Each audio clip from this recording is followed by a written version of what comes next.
Assalomu alaykum azizlar. Bizga yordam qilayotganlardan hammasidan Alloh rozi bo'lsin. Bu yaxshiliklarni hech qachon unutmaymiz.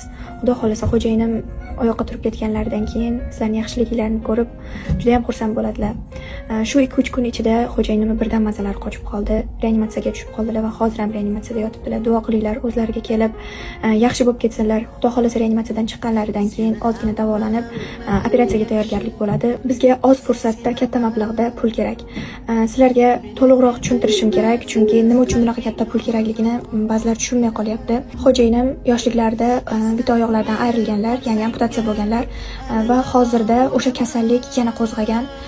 Shu kasallikka hozirgi buyraklari ham bog'liq.